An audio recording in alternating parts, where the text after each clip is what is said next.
2024 সালে লোকসভা নির্বাচনের 1 জুন সপ্তম দফায় নির্বাচন। গোটা দেশ জুড়েই এদিন শেষ নির্বাচন।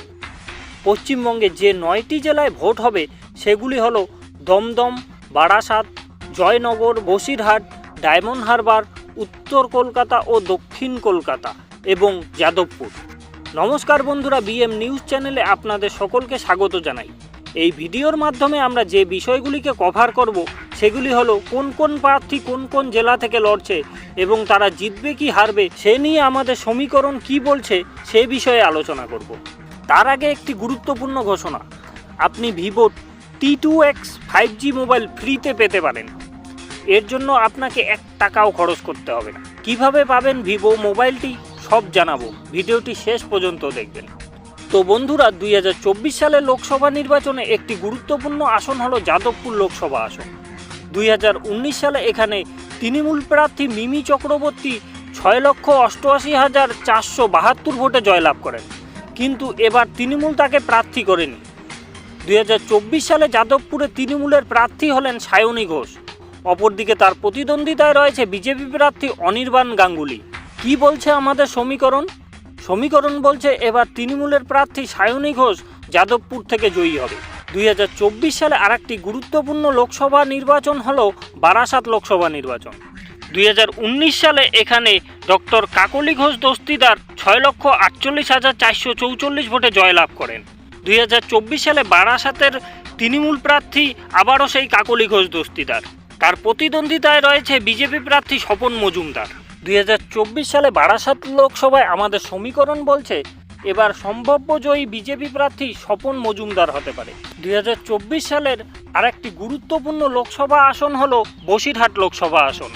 এবারে কিন্তু সন্দেশখালীর ঘটনা এই বসিরহাট লোকসভা আসনে একটি দারুণ প্রভাব ফেলবে। 2019 সালে নুসরত জাহান রুহি এখানে 7,82,078 ভোটে জিতেছিলেন। নুসরত জাহান রুহিকে আর প্রার্থী করা হয়নি, তার বদলে প্রার্থী করা হয়েছে হাজী নজরুল ইসলামকে। অপরদিকে তার প্রতিদ্বন্দ্বিতায় রয়েছে বিজেপি প্রার্থী রেখা পাত্র। 2024 সালে আমাদের সমীকরণ বলছে বসিরহাটে এবার বিজেপি প্রার্থী রেখা পাত্র জয়ী হবে। 2024 সালে আরেকটি গুরুত্বপূর্ণ লোকসভা আসন হলো জয়নগর লোকসভা। বিগত 2019 সালে এখানে প্রতিমা মণ্ডল 7,61,202 ভোটে জয়ী হন। তৃণমূলের তরফ থেকে আবারও জয়নগরে তাকেই প্রার্থী করা হয়েছে। অপরদিকে তার প্রতিদ্বন্দ্বিতায় রয়েছে অশোক কান্ডারি। 2024 সালে আমাদের সমীকরণ বলছে সম্ভাব্য জয়ী প্রার্থী তৃণমূল প্রার্থী প্রতিমা মণ্ডলীয়। 2024 সালে আরেকটি বিশেষ গুরুত্বপূর্ণ আসন হলো ডায়মন্ড হারবার লোকসভা আসন। তৃণমূলের জন্য এই আসনটি বিশেষ গুরুত্বপূর্ণ আসন। প্রতিবারেই এখানে অভিষেক বন্দ্যোপাধ্যায় বিপুল ভোটে জয়লাভ করে। 2019 সালে অভিষেক বন্দ্যোপাধ্যায় এখানে টোটাল ভোট পেয়েছিলেন 7,91,127টি।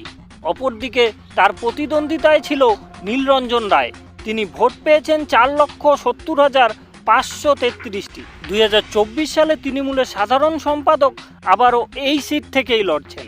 তার প্রতিদ্বন্দ্বিতায় রয়েছে বিজেপি প্রার্থী অভিজিৎ দাস। 2024 সালে আমাদের সমীকরণ বলছে এখানে আবারও তৃণমূল প্রার্থী অভিষেক ব্যানার্জি জয়ী হবেন। 2024 সালে আরেকটি গুরুত্বপূর্ণ আসন হলো মথুরাপুর লোকসভা আসন। 2019 সালে এখানে চৌধুরী মোহন জাটুয়া তৃণমূলের হয়ে জয়লাভ করেন, কিন্তু 2024 সালে তৃণমূল তাকে প্রার্থী করেনি, তার বদলে তৃণমূলের প্রার্থী বাপি হাওলদার। অপরদিকে তার প্রতিদ্বন্দ্বিতায় রয়েছে অশোক পুরকাইত। এখানে জয়ের সম্ভাবনা তৃণমূল প্রার্থী বাপি হাওলদার এর রয়েছে। 2024 সালের আরেকটি গুরুত্বপূর্ণ লোকসভা আসন হলো কলকাতা উত্তর লোকসভা আসন। এখানে তৃণমূল প্রার্থী সুদীপ বন্দ্যোপাধ্যায় 2019 সালে 4,74,891 ভোটে জয়লাভ করেন। 2024 সালে এখানে তৃণমূল তাকে আবারও প্রার্থী করেছেন। অপরদিকে তার প্রতিদ্বন্দ্বিতায় রয়েছে বিজেপি প্রার্থী তাপস রায়। 2024 সালের লোকসভায় আমাদের সমীকরণ বলছে এখানে সম্ভাব্য জয়ী প্রার্থী হলেন বিজেপি প্রার্থী তাপস রায়। 2024 সালে আরেকটি গুরুত্বপূর্ণ আসন হলো কলকাতা দক্ষিণ লোকসভা আসন। বিগত 2019 সালে এখানে মালা রায় টিএমসির হয়ে জয়ী হন। 2024 সালে এখানে তৃণমূল তাকে আবার প্রার্থী করেছেন। অপরদিকে তার প্রতিদ্বন্দ্বিতায় রয়েছে বিজেপি প্রার্থী দেবশ্রী চৌধুরী। 2024 সালের লোকসভায় আমাদের সমীকরণ বলছে এখানে সম্ভাব্য জয়ী তৃণমূল প্রার্থী মালা রায়। 2024 সালে আরেকটি গুরুত্বপূর্ণ আসন হলো দমদম লোকসভা আসন। 2019 সালে সৌগত রায় তৃণমূলের হয়ে এখানে টোটাল 5,12,062 ভোটে জয়ী লাভ করেন। তৃণমূল আবারও তাকে এখানের প্রার্থী করেছেন। তার প্রতিদ্বন্দ্বিতায় রয়েছে বিজেপি প্রার্থী শিলভদ্র দত্ত। আমাদের সমীকরণ বলছে 2024 সালের লোকসভা আসনে সম্ভাব্য জয়ী তৃণমূল প্রার্থী সৌগত রায়।